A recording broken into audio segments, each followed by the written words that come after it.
I'm Dominic, and I'm here to talk with Beatrice Grannò about Daniela Forever, which is a movie that's out right now, which I liked a whole lot. It's really nice to meet you today. How's it going? So nice to meet you. I'm well and I'm happy you like the film. Yeah, no, I liked it a lot.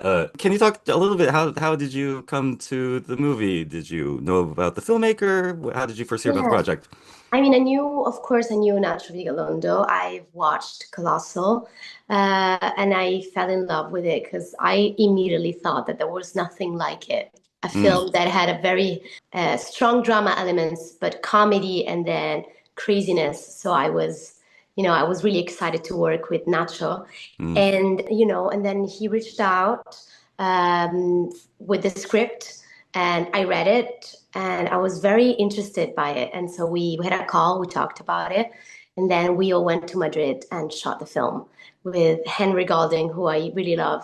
It was great working with him. He's really, really a wonderful human being, and him and Nacho Vigalondo together, we were such a fun trio. No, I thought it was a great chemistry. I like his films also, and I think Henry Golding is great in it. You're great in it as well. One thing I really like about this movie is how in the dream sections, like the emotions are very clear in a way that they are in dreams. Like, when you see someone in a dream, it's because you really love them or are worried Yeah, about them or something. And like, there's this emotional atmosphere that's very focused in all this. Do you know what I mean? Like, yeah, absolutely, how do you absolutely. I'm put so glad your you mo- caught that. Yeah, yeah, no, absolutely. Because when you dream, you don't really dream of people, you dream of feelings. And how do you feel about that person? And sometimes when you dream about someone, are you really dreaming that person, Mm. or are you dreaming what you think of that person? So that was the trickiest part for me, and it was very fun to try and bring that to life. When I was being Daniela, especially in the first moments, I was trying to be Henry. I was trying Mm. to be what he remembered of her. And Mm. also, she is not really Daniela. She's this different version, that because Daniela is not there anymore, and you don't really Mm. see that much in the film of her, of who she was. But I do think that Nacho really wanted, he didn't want you to see, he wanted you to Mm. see who she's become, Yeah. uh, which is um, which is the story of his grief of when you lose someone and you miss that person so much, that person stops being a person and becomes just the thing that you are missing, Yeah. and it becomes about you. And Yeah. I think that can be selfish. So I think he Yeah. wanted to talk about that specifically. No, that's a really big theme in the movie, and like we should mention, it's not a spoiler. The movie is very sad core. It's Yeah, about a sad thing, but the dream sections are mainly about love, and then they become other things, sort of, yeah, madness and anxiety. So the ending of the movie has different interpretations. But can I ask, where do you think you are in that ending? yeah. Are you being dreamed, or are you Daniela? Are you awake, or? I think, of course, the ending, it's very open. I think Nacho Vigalondo wanted to give her her freedom. And it's like he wanted to say, I have accepted, the Henry Golden character have accepted that she doesn't belong to him anymore. She's got a Yeah. whole different life now. And she's with this girl, and is she alive? Is she living in a dream world? Is she, there's so many different explanations for this ending, but I think that what Nacho Vigalondo wanted to say is that the only moment in which Henry Gordon character would heal Yeah. is just by letting her go. Yeah. And letting her go also means letting her have the life she wants and letting her be whoever she wants to be. So then I can go on with my life. It's almost like a breakup. Yeah. Yeah. It's Yeah. almost like, and I think he just wanted her.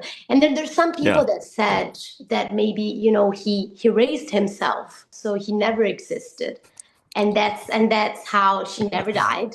Yeah. Some people said many different things, but I don't think that there's supposed to be like an explained ending. It's more No, like, I think of yeah. it, there are What several did you think? What ones. did you think? I interpreted it as it's an act of generosity at the end, sort of, Yeah, because there's Teresa and there's all that, and I just don't know where it's happening in time. But let's let people see it and think about all of. It was exciting to that moment because Nacho Vigalondo said, I want you to cry, but Mm, not knowing why you're crying at the mm, end. Because I said, I just had a dream and I can't remember. yeah, But Nacho said, I want you to feel all this sadness, but I yeah, want you to not know where it's coming from.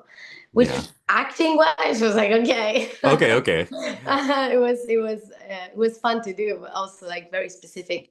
A lot of people know you from White Lotus season two, where you had these singing scenes with the piano, and you also are singing the song over the end credits of Daniela Forever, right? Yes, That's yes. right, which is a new version of the song by is it Hidrogenesse? I don't know how to say it right. Hidrogenesse. Oh, Hidrogenesse is a very famous Spanish band. Actually, they're Catalan. They're ah, Catalan. And they do this very experimental electronic emotional music. And they reached out, they came to Rome and they said, why don't you sing a cover of this song? So they sent me the track and then I recorded in my studio my version and then I sent it back and they worked on the vocals. So we kind of like collaborated on that song. It's really yeah, nice. That song, it's saying, listen to the storm.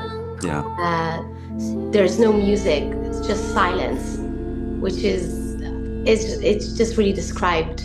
Yeah, it's very haunting and it makes you want to watch all the way through the end credits. It's one of those nice moments. So I Oh, thought, thank all you for right, yeah, noticing. well, no, because I thought singing is sort of your thing, right? Or do you have any other Yeah, musical projects or parts? I do.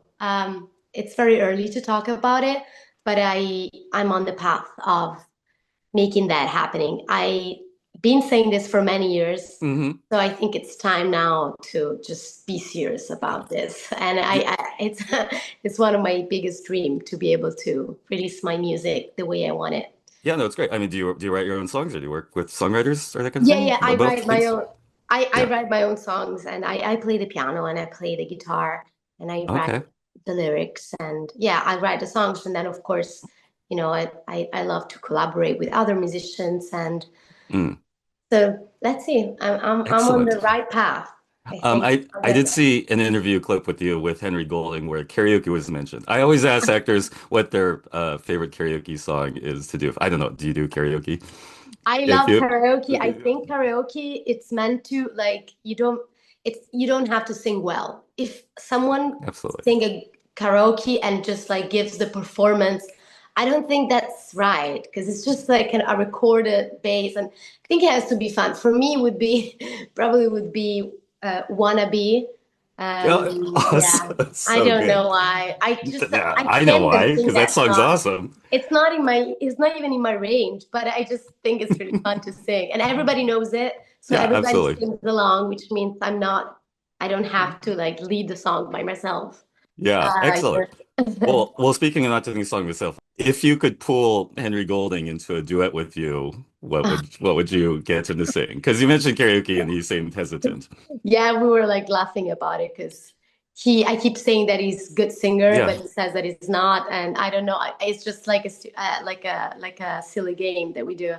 Like a duet, I would definitely like ask him to sing an Italian duet, Mm, and I want him to sing in Italian, okay. and like A lot of people do that probably Bocelli song. I don't know. that's the one. Oh, That's the okay. one with Yeah. Andrea Bocelli. I just really want him to like go full on the Italian singing, and he's got Yeah. it. He's got I it in ex him. I think he can be great. We would love to see that. Sorry, that was a wild guess, but like I would personally like to see that. Oh, well, that's excellent. I have one quick my Yeah. I read your credits and my Italian friend wanted me to ask you about Don Matteo because that's the first credit that IMDb. And I didn't know what it was. Do you know about Don Matteo? I'm No, so she told me about it. She said it's this long running series. It got the sense. It's your first credit on IMDb. Daniel Forever is your first lead English yeah, speaking role. Okay, yeah. you've done a lot of Italian TV and Yeah, movies, yeah, right? I've done. That's so fun. Don Matteo, it's like a very famous, huge Italian soap, and I feel like every actor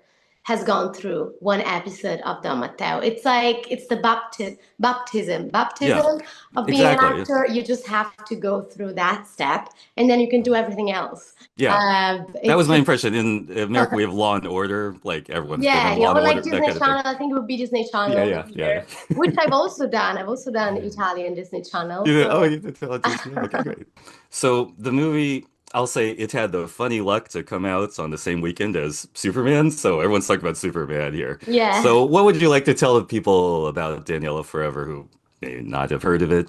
I don't know. I feel like this film it's different for everyone. I would say that it's really funny in a way that you don't expect it to be. So I would say to people, go and watch something and laugh about it in a good way. And then I would tell them that this film is really tender. And I nowadays it's really hard to make a film that has grace. And I love that about this film. I think it's a very graceful film. And sometimes films have to need to have those big moment, big craziness. But this film kind of stays in this very emotional world. Hmm. And I would say to people, go and watch it. And also because it's very different from everything else that I watched. So, Yeah. and No. and I would say, I am dressed as a shark. Oh yeah, yeah. You have this great thing with the shark and the vampire. Well, great. It's really nice to meet you. So nice meeting you, Dominic. And I thought it was a very good film. And good luck with everything. Thank you so much. And I'm really happy you liked it.